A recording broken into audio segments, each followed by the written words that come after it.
नमस्कार। Patent file करने से पहले ये बात जानना बहुत ज़रूरी है कि कौन सी चीज़ों का पेटेंट फाइल इंडिया में नहीं हो सकता। भारत में किन चीज़ों के लिए आप पेटेंट एप्लीकेशन नहीं भेज सकते। तो आइए देखते हैं सबसे पहला पॉइंट, फ्रिवलस और अननेचुरल इन्वेंशंस। यानी कि किसी ने एक नया प्रोसीजर निकाला, अ प्रोसेस और प्रोसीजर टू डिले सनराइज यानी सनराइज को डिले करने के लिए एक नया प्रोसीजर। तो ये तो अननेचुरल इन्वेंशन हो गया ना। सनराइज को भला कोई डिले कर सकता है? नहीं। तो इसका पेटेंट भी नहीं मिल सकता obviously. Second point, what you cannot patent in India, A potentially harmful invention. मान लीजिए आपने एक नया प्रोडक्ट निकाला है जिससे एग्जाम में आसानी से कॉपी की जा सकती है, तो उसका पेटेंट नहीं मिल सकता आपको भारत में नहीं मिल सकता definitely. Third one, discovery of a scientific principle.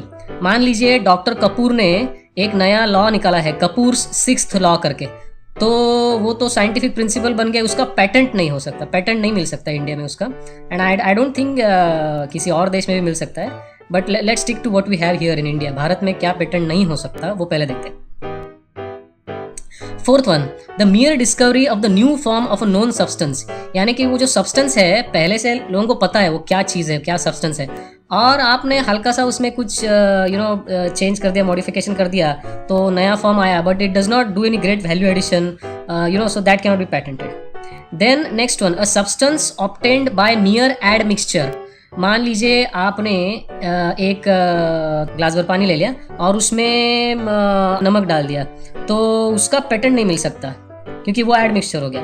मियर rearrangement of known devices, उसका भी पेटेंट नहीं मिल सकता। फॉर एग्जाम्पल, एक सेलफोन है जिसका डिज़ाइन पेटेंटेड है और एक खास किस्म का कोई फैब्रिक है, जो भी पेटेंट, वो फैब्रिक भी पेटेंटेड है, वो मटेरियल भी पेटेंटेड है, तो उन दोनों को मिला के यानी आप एक नया पेटेंट नहीं ले सकते, तो that's not allowed. Next one, agricultural और हॉर्टिकल्चरल मेथड्स। मान लीजिए आप खेती कर रहे हैं और आपने किसी नए प्रोसीजर को इन्वेंट किया है, तो उसका पेटेंट नहीं मिल सकता भारत में। और ये अच्छी बात है, क्योंकि नहीं तो क्या होगा, एग्रीकल्चर और हॉर्टिकल्चर में लोग फटाफट इन्वेंशंस कर लेंगे और किसानों को कहेंगे हाँ आप मुझे 10 लाख दे दो, ये 1 लाख दे दो, 50,000 दे दो, मेरी फीस है, लाइसेंस करना पड़ेगा। तो वो नहीं है, क्योंकि हमारा देश we are still predominantly an agricultural economy. तो इट्स रियली गुड कि इन चीज़ों का पेटेंट भारत में नहीं मिल सकता। तो वंस अगेन, एग्रीकल्चरल और horticultural methods can not be patented in India. अभी मेडिकल और सर्जिकल ट्रीटमेंट प्रोसीजर भी it is ineligible, you can not patent apply for patent for it in India, and that's again a good thing. नहीं तो it would have led to the exploitation of patients. So any medical और surgical procedure can not be patented in India. Plants और animals in whole और part there of. यानी कि plants यानी कि सारे जो फल फूल पेड़ पौधे हैं, एनिमल्स यानी कि कोई भी जानवर, तो उसका ऑब्वियसली पेटेंट नहीं मिल सकता। Next one, mathematical methods, business methods and certain computer programs.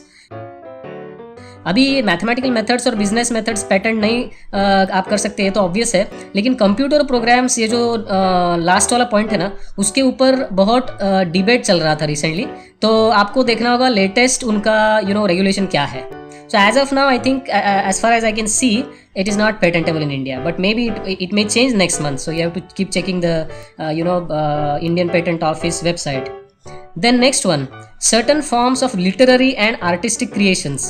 तो आपने मान लीजिए कोई ऐसी आर्टिस्टिक चीज़ बनाई हो जिससे आपके कला का प्रदर्शन होता है, तो या फिर कोई किताब लिखी हो, तो उसका पेटेंट नहीं हो सकता। हाँ, किताब अगर लिखी है तो उसका कॉपीराइट हो सकता है, लेकिन copyright office that's a different thing, it's not the same as patent. Although दोनों ना इंटेलेक्चुअल प्रॉपर्टी राइट्स के नीचे ही आते हैं, फिर भी that is not the same as patenting. So certain forms of literary and artistic creations can not be patented. Next one, mental acts, processes for playing games etcetera. तो मान लीजिए आपने एक नया तरीका निकाला है शतरंज खेलने का, चेस खेलने का, या फिर नया तरीका निकाला है वो जो क्या रहता है, ताश के पत्ते, कार्ड गेम्स खेलने का, तो उसका पेटेंट नहीं मिल सकता। फिर मान लीजिए क्रिकेट आप खेल रहे हो, तो उसका भी एक नया कोई तरीका निकले, तो इन सब चीज़ों का पेटेंट भारत में नहीं मिल सकता। Next point, presentation of information. तो मान लीजिए अभी आप ये वीडियो देख रहे हैं, तो मैं क्या कर रहा हूँ, आई एम प्रेजेंटिंग इन्फॉर्मेशन। उसी की तरीके से लोग पावर पॉइंट बना के प्रेजेंटेशन करते हैं बोर्ड मीटिंग्स में, ग्रुप मीटिंग्स में। तो उन सब चीज़ों का पैटर्न नहीं मिल सकता। ज़्यादा से ज़्यादा कॉपीराइट हो सकता है, लेकिन पैटर्न नहीं हो सकता। और कॉपीराइट एक दूसरी चीज़ है, तो that is a different thing. So as far as patent is concern, presentation of information that it can be patented in India. Next one, second last point, topography of integrated circuits. आप में से जो कोई engineer हो, तो if you have made in integrated circuits, the topography of those integrated circuits can not be patented in India. The last one, traditional knowledge. तो मान लीजिए ये जो बहुत सारे लोग मिट्टी से ये पॉट्स बनाते हैं, या फिर ट्रेडिशनल नॉलेज में और क्या आता है, वो traditional ways of curing certain diseases, वो सारी चीज़ें इंडिया में पेटेंट नहीं हो सकती। भारत में उन चीज़ों का पेटेंट नहीं मिल सकता। तो ये सारे पॉइंट्स थे। आप अगर ये वीडियो आपके फ्रेंड्स के साथ शेयर करना चाहो तो ज़रूर कीजिए, ताकि लोगों को पता चले कि भारत में कौन सी चीज़ें पैटेंट नहीं हो सकती। और हम एक दूसरा वीडियो बनाने वाले हैं जिसमें हम आपको बताएंगे कि भारत में अगर आपको पैटेंट फाइल करना है तो उसकी प्रोसीजर क्या है, उसके लिए रिकमेंडेशंस क्या है। तो हमारा ये वीडियो देखने के लिए बहुत बहुत धन्यवाद, and have a nice day. आपका दिन शुभ हो। थैंक यू, धन्यवाद, जय हिंद।